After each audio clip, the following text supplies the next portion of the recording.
bandeko ko traverser 2021 tina 2022 oyo to moni makambu ya kosakana te bandeko na makoma ya kobeta masolo oyo tozo komona makambu ndeko moko abengi ngai papa Fiston tangu bino bozo koganga bonne année totiki 2021 tokoti 2022 bandeko mususu balala balamuka te epesi pasi ndeko alala pongi ya 3 jours alamuki te. Est-ce que memie na liwa to na ndenge nini makambo nini ya mona na kati ya doto wana to na kati ya pongi epesi pasi esala imbongo na Johannesburg na Afrique du Sud na Afrique angele précisément na commune ya Ilbro na Berea epesi pasi bokolanda kaka awa na émission oyo kaka na émission oyo to kosala un clin d'œil to kobeta masolo pe ya mboka tolobaki désormais to bando solo makambu nyo surtout oyo zo leka na mboka na biso pe na communauté to kobeta kaka pona ko peigner to comprendre des entreprises ya l'état ba ali ko bunda Congo Airways arena nyongo ya RVA kangeli ba passager nzela ba lekate ba kota na tamark te pona nini Congo Airways arena nyongo na bango tala makambo leka na mboka na biso bandeko to ko développer encore awa na bino gratuité enseignement oyo tango mokonzi ya mboka kota ki Félix Antoine Tshisekedi Tshilombo alobaki mwana nyonso to na droit ya kotanga école primaire gratuitement et même biso ti wapi esuki wapi to komi wapi tokota l'exemple ya école oyo na mboka na biso na kilelo oyo niveau ba élève ba otanga na ba condition moko epesi pasi toko revenir encore na émission toko soana bino si makambo ba école wana image moko zali kotambola par-ci par les tambola na réseaux sociaux ko sakana te et pas wapi bazoko buka bandeko makona marteau s'il vous plaît ba policier ba lobi zaki bongo na Brazzaville oui c'est vrai izaki na Congo Brazzaville balo bandeko wana bazi ba Congo na biso ya Kinshasa est-ce que bazali ba Congo na biso ya Kinshasa to ya Brazzaville to ko découvrir on kaka na émission ya lelo awa biso na bino na radio Lokole mbote na bino bandeko balandi ya radio Lokole bisika nyonso tu bozwami merci na confiance pe fidélité bo pesa kana programme oyo et pas wapi bino moko ba papa ya Bwania ba mama ya Bwania ba yaya ya Bwania bo pesa ka biso ba histoire vraie pour to beta, to expliquer na mass média, to expliquer na communauté. Ou on a besoin de conseil, agir conseil. Ou on a besoin de conseil et si quand de quoi koyaki, alingata la boni et ça les que pour koyate kaka bino kaka. Ngai kombo na ngai Fiston Pelende tata cdk votre humble serviteur to sur la rabino chaque pourquoi pour na ko bongsa la communauté na biso sur tous les plans. Mbote na Yannick Kinia, sponsor officiel de la radio Lokole télévision, chaîne Oyo, na la benga kaye les dragons de la monnaie congolaise, faiseur des millionnaires, Oumela, Yannick Kinia, yone mankambo. Tijon Luchombo ya Mama Franc, un prince à New York, Mbote. Na bosanité ya Kuza Bwens na Kisasa, Mbote Siko Zali. Didier Djenga Bokula, autorité morale à Mongo Nyos ya monde entier, le Sako. Ya mama metamuke na bosanité salon Hilary na Rosentenville Santon na Rosentenville ya mpaka boza premier ministre Matata Mponyo Umela Akmonzali Chibwabwa Losako mbote na mon ami personnel commandant Congo Anderson de Jobour yone mankambo commandant Congo Anderson de Jobour tala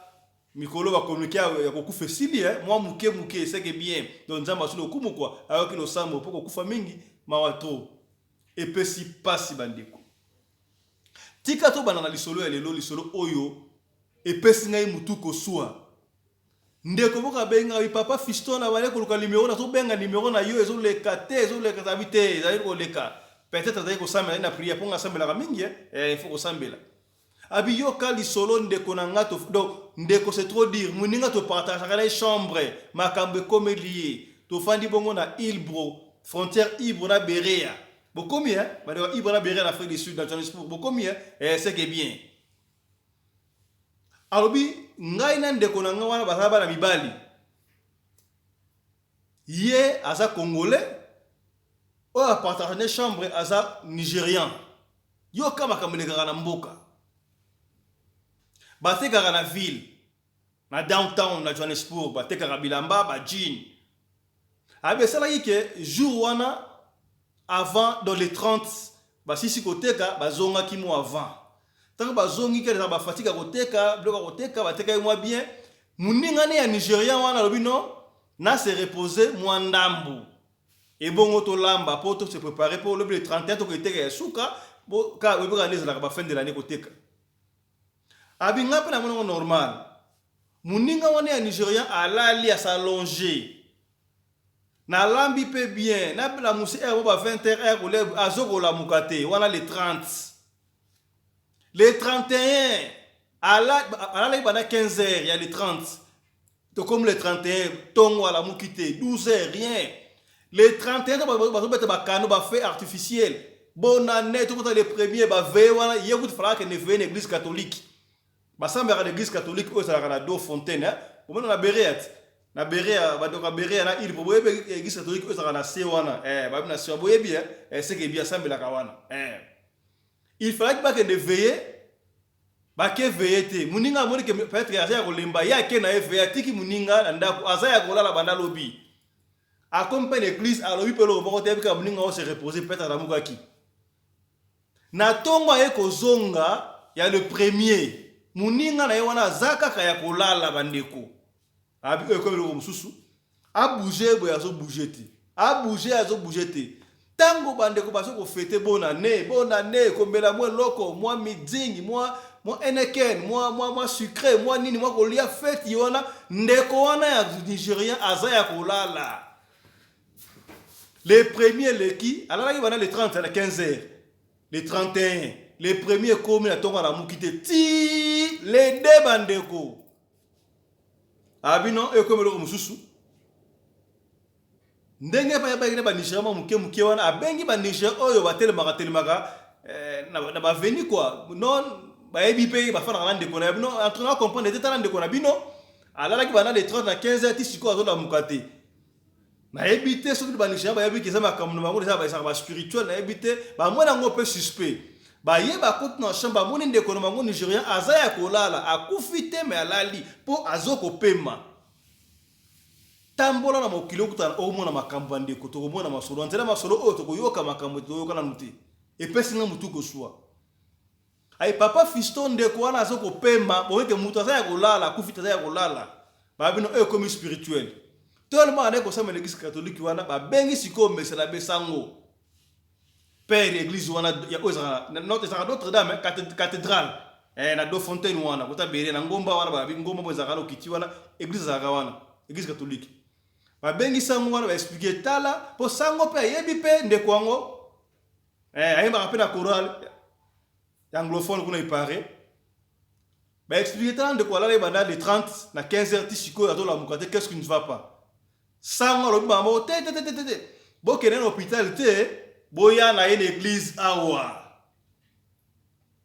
ba jupe taxi mbango ba jinde ko wana ko ndenge na ndeko wana ya Congo o apesi solo ko afanda kana ye e comme le ba ndeko bigat e so bokutana ba kompaya o so ko la camerounais o ko la nigérien o ko la béninois so bo fane skam ta isaka ka famille pour tout ça biso to ka ndemoko biso so batu mwindu to batu na kati na biso saka makile ya kimutu kaka po mindele ba yaka ba tracela so o no yo komi camerounais yo komi congolais yo komi nantais to za biso so kaka batu et surtout batu mwindu ba zinde ko une église cathédrale wo na kati église tangu ba komi na ye sango ba liko sambela abito sambela o spirituel sango ba bimisi ba chapelle wana ba Maria lo sako tondi prier bande ko renouveau charismatique ba yeba sambeli ba koma kina ba 11h alobi ya le premier prière de ko la mukate prière de ko la mukate prière la mukate te ko ba 17h ba moni mutapemi ndeko ala muki ala muki so ko tala ba tuna na sa wapi asa parce que sinon, aux églises, Batounié, qu'est-ce qui s'est passé? Yo la qui banda les 30, na ba 15h. Au wuta ki wenze, bote koteka, o ye se reposer, moninga ba betele li solo abina zo e bate. Tango ala li yoka li solo makambu, boyoka makambu ndeko. Tambo na mukilo mona makambu. Ndeko na bi na kolala na ya zo kolota nini? Grand frère na ye. grand frère na ye azalaka na mboka na bango kuna na Nigeria amoni ya ye asimbie na luboko azokende nzela moko mulai nzela yango mulai bazokende bakokoma te baye kokoma esika moko boye musika penda amoni sikoyo grand frère na ye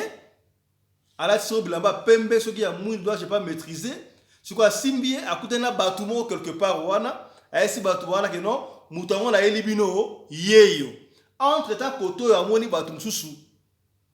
bazobenda ye sikoyo bato bazobenda ye wana na nde tocomprend histoire eza bato oyo bandeki kosambela kaya banganga nzambe basango na bandeko ya rendez-vous bandeki kosambela bandi kowelela ye bato wana oyo grand frère na ye kotikela bango bino natikeli ye bino yeyo sikoyo moye bazwa eza te mpo koto oyo bandi mpo kobenda ye bazowelela ye. Qu'est-ce qui s'est passé?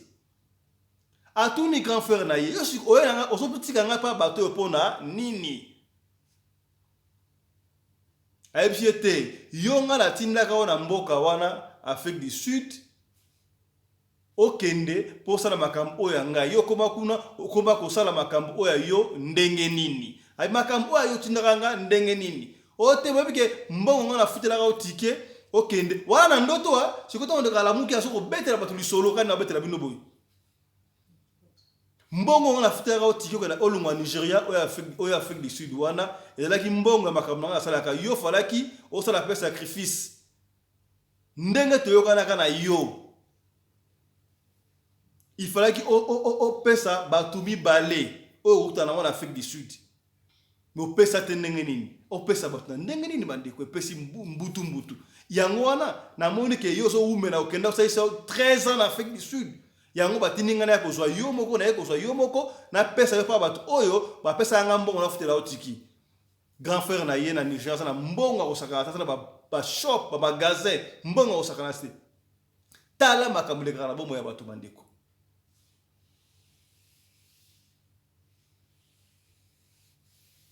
okofaka na Congo kaka boye etona mboka mo quelqu'un mono papa leki o mama leki o grand frère no yo na otinda na mboka mo songolo na tinda okende fana na France okesala habitude na France pamba kaka boye na objectif nini yo quand on va être aide ozaki na intention mususu tala ndeko batindaki awa pa ya kosala sacrifice nini o akogisi yango te peut-être intérêt à prière a comme na ekosambela koto epesi mbilinga et le que les grands frères na wana makambu ayet na Afrique du Sud na nenga bo Moïse na tsiko na nengi spirituel a juillet akende ko pesa ye heureusement de ko congolais wana pesi solo so ke benga ba de ko na ete ngoza ndenge nini alors na ndoto tanga zo expliquer siko tango sikoyo na moni sikoyo bato ba ye koto ba bendi ngai so ba bendi ngai ngoso na muki na yebite na comme l'église awa ndenge nini on a vite compris que nzambe alongisi nzambe asungile ba prière wana tala makambu tuta na mukile bandeko epesi pasi yoka lisolo ndeko oyo ndeko apesi so ipa fisto penye bandeko ya kosaka tindengo baka masole pesa ka mutu ko swa ngamwe pesa nga mutu ko swa histoire vraie et salami na Johannesburg histoire vraie na Johannesburg na quartier wa bengaka Berea entre Berea na Idbro église ango eza cathédrale bade ko fana ko tona ba yebi bokomi c'est que bien tala makamto mwana mukili oyo tala makamto mwana mukili oyo soki ndeko wana negishaka no azana ye mutamboko na ngate azana ye kwa ndenge ana ye Nigeria tika na neglisha na ngai mais ndeko nga okende soki wapi tala sauver molimo ya ndeko na nzela ya prière do tango bino bazoka nga bona ne nouvelle land ndeko wana koti yango na yebito benga ngo koma to ndenge ni po ya bandeko ye bateri pongi akufite me pongi tala niveau pona nini batinda ke na mission Afrique du Sud bandeko yo ya na Afrique du Sud awa na mission nini bandeko ebele ba na Afrique du Sud awa banda ya to na libanda ya mboka Afrique du Sud Paris, Sydney, UK, wapi, whatever siko zali oya kuna objectif nini okomono bana ba projet moko bo simba kaka te o bana ba idée bo ndeko moko ka atako kaka doki bakal idée malamu bo ya bona kaka mabe baninga ba so évoluer te aya awa intention nini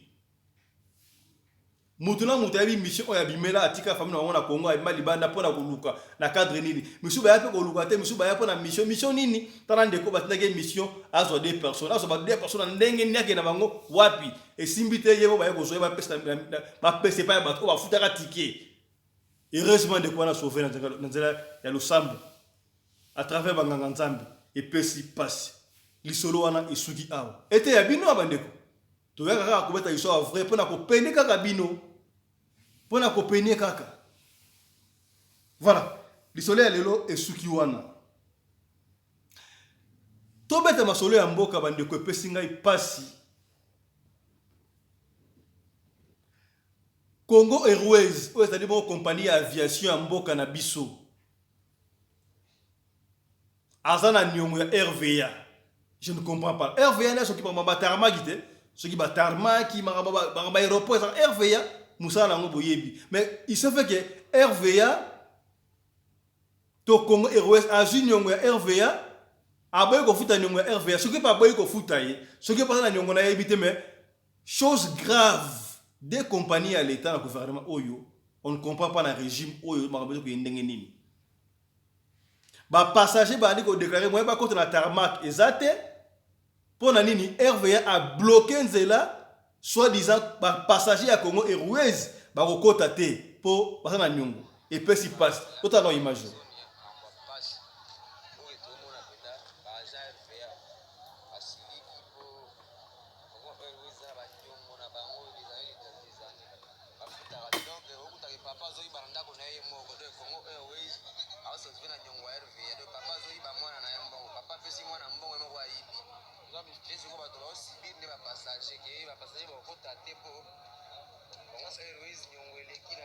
Parce que Congo Airways va faire pénalité à passager. Les passagers sont comme une souka, comme une ciment. Congo Airways va faire pénalité. Mais ça la soni. Papa ozoi ba mwana na opesi mwana mbongo moko ibi mwana mbongo.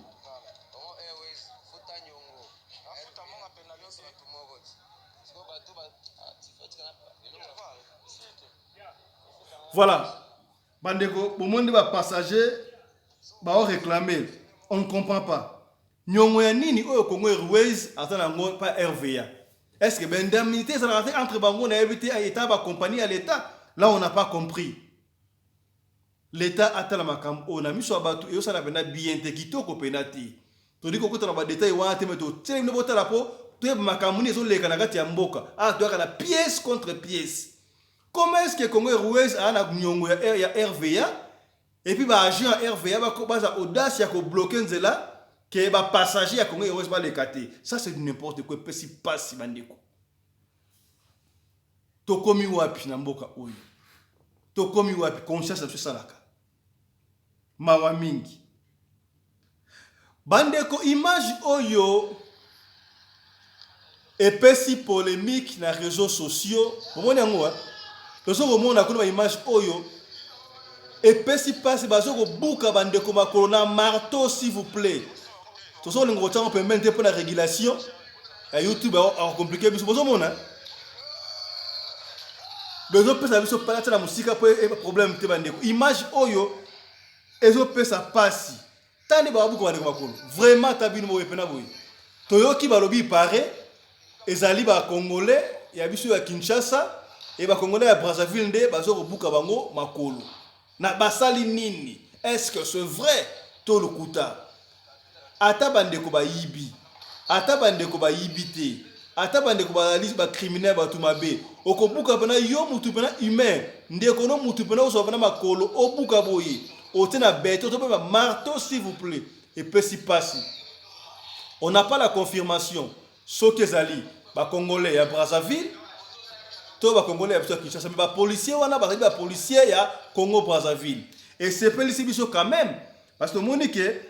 ba kondi ya Congo Brazzaville ba sali musala. On n'a pas confirmé sur base ndeko wana ba buku makolo ba sa ndeko ya biso ya Congo ya Kinshasa to ya Congo Brazzaville, mais tout le monde que l'état congolais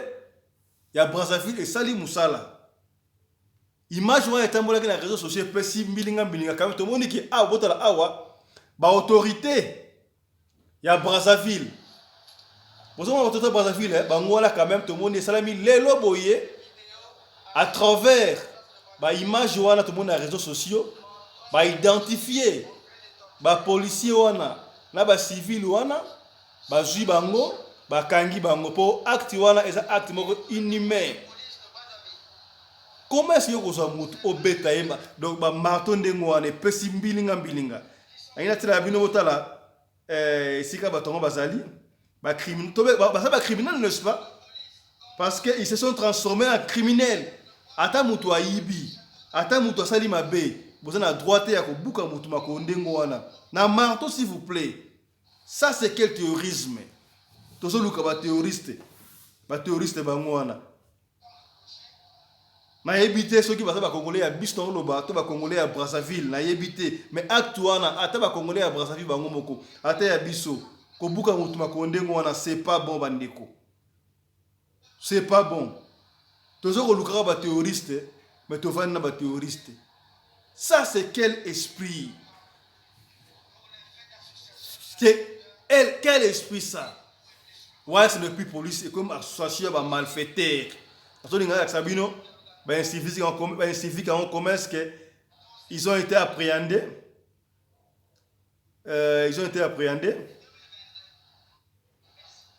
Voilà. Ba criminel ango bango wana voilà. Moni bango wana. Moni. Voilà. Image momona ki ba to buko makolo bato ango bango bakangi bango ba policier. Bon bango ba fa na se bango wana. Donc, coup de chapeau, la police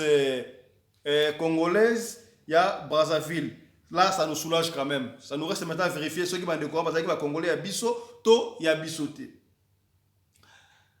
Autre chose à présent, Bandeko. Gratuité enseignement, Oyo. Et ça m'a bêté. Tu as vu qu'il va payer Mingi Afrique, Tina Burundi, coup de gratuité enseignement, c'est là quand même. N'est-ce pas Bandaki? Et c'est là qui m'a l'âme. Il n'a pas fallu toute la préparation avant qu'on ait la gratuité. Tout à l'heure, la modalité n'est surtout. Oui. Même si tu as la précipitation, tu as qui va développer un montant pour la gratuité salama, mais va continuer sur base qui approche na bango. Ça c'est pas notre problème. Le problème c'est mais tala niveau ya enseignement na kilelo oyo. Na kilelo oyo tu as image et pas va confondre avec à quelle boule et puis c'est biso passi. Comment est-ce que kilelo oyo bana batanga na condition oyo atabino ba parents bandeko ba kontina biso bosa ba parents nana kolinga mwana yatanga na condition oyo bandeko bandinga komi comme ça ngaki kinoa ba kinoa mais ba kumba uta à l'intérieur ba onde ba dirigeaka ba mboka ba to mingi intérieur tala condition oyo bana ba otanga et puis singa mutu ko so botala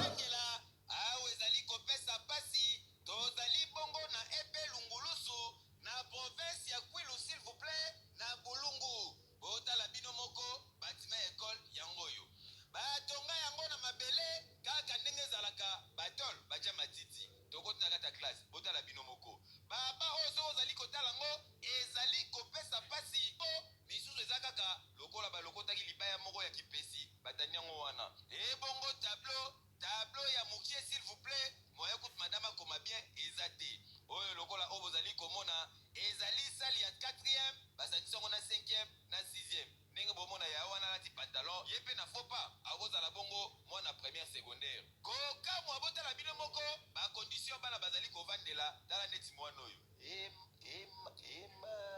ema c'était longo ngikuya abungisi yango ema kutu kuna bafani na bambo ema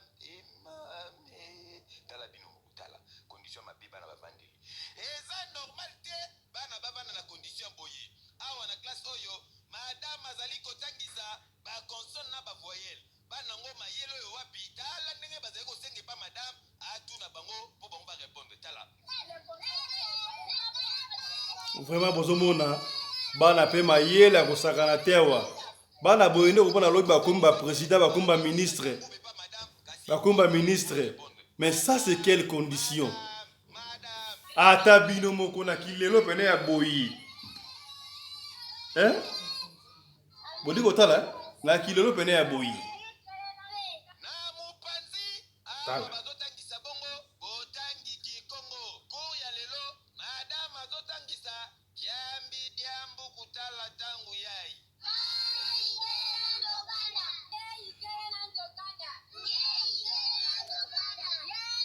mais awa na sepeli bosomona bana baotanga kikongo donc pona ngai ezai l'un de makambo oyo gouvernement fatala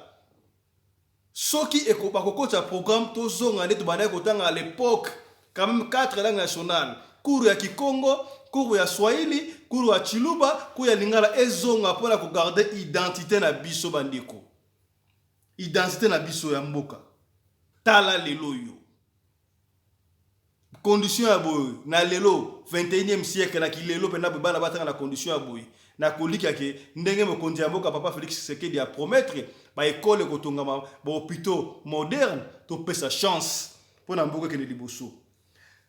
image oyo etamboli mokili mobimba soki mbishi na tongo bandeko musu balobaki bazui reta ya kobenga sur maloba ya chef de l'état ndenge mboka za ya kokufa ba sepelité bandeko batinde sur ba voice quelques personnes toyo kana intervention bandeko mususu à ce qui concerne maloba ya chef de l'état oyo ye alobaki na moi tolobi na loje sepelité to na bandeko. OK, merci Fiston Pelende, yo papa Sadek. Merci pour la direct émission. Na commenter ou bien na ajouter na makambo Félix Tshisekedi alobina ba autres Congolais baza koloba sans les savoir. Totana nous tous par exemple to banana na IDPS. IDPS baza bato banaki kwambrier mitu ya peuple congolais depuis le début. Baza batuma banaki ko ba kwambrier mutu ya peuple. Obola la pongia ba bébé, obo sala bo. Parti politique bobima pendant 32 ans ya opposition baza na expérience moko politique te atamuki.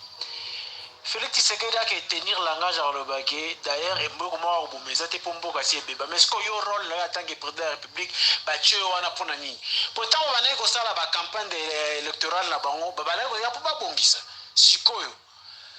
tanga comme na place na mo ko bongisa sous te poso mboka za ko beba langage wana eza dignité ya président de la République eza dignité zola ça manque ya sagesse c'est pourquoi banda ba chaye président de l'Union africaine ba inviter à na aucune réunion Union africaine parce qu'il il n'est pas sage hein bazo inviter président ya Kenya que yé mutaza président ya Union africaine ba bloko na tout la manque ya sagesse ya président otozanango de deux nanga lo bake président de la République okoya ko tche division abane makambo wana avant tanga zaki na mbujima ke bino boza makila ya minu na ngabo bo voter nga parce que na yena makambo combien de promesses déjà Tshisekedi a sali a réalisé total la bilan Tshisekedi a sali pendant 3 ans ya sali et là au Morotin il y a que des échecs et des échecs gratuité et enseignement échec gouvernement échec makamutu il y a que des échecs et des échecs siko bazolo bani kaka soki likambu ebebi ba pointer Kabila o Kabila mutabana ko sala bo boye bango bazo sala ya bien eza wapi oyo bango bazo sala ya bien eza wapi tous ces amis oyo atiena ba poste ce sont que des voleurs Vital Kamerhe c'est un voleur mini Ozaki l'ancien ministre ya santé voleur Moutaï DPS ancien ministre éducation voleur Moutaï Tshisekedi et alors bilani bango ba pesa biso lelo ya ba kemboko c'est bibi nanya bomi mboka davantage c'est lui budget nini Kabila tika et puis budget nini azana ngo lelo to lobani nanya betu mboka de plus ezali mtamboka de mboka de plus parce que wabe Pierre na yo azo ko apporter pour Congo ko bonga dikute boina bâton magique jamais il faut oyaye atie un point na ye oya mususu alongo ya ye ko mususu ko chale ni na ye ti to kokoma na nzela normal to yebisi Tshisekedi teke bongisela biso Congo d'un bâton magique te sala par na yo e mona na nzela olongwa otikela pe mutu mususu par na ye alongwa yo par na yo ozo sala na te ozo pointer ka batu mususu misapi ça en sens te Afrique du Sud des aboyés parce que mututu oyazo ko passer aza ko apporter moi un plus na ye tout ça moi na ba France na ba Belgique na ba Angleterre tout le président oyazo leka azo bongisa nyonso te azo ko apporter par na ye po oya ko ya liboso na sima na ye ye pa porter ba mboka ezo kende liboso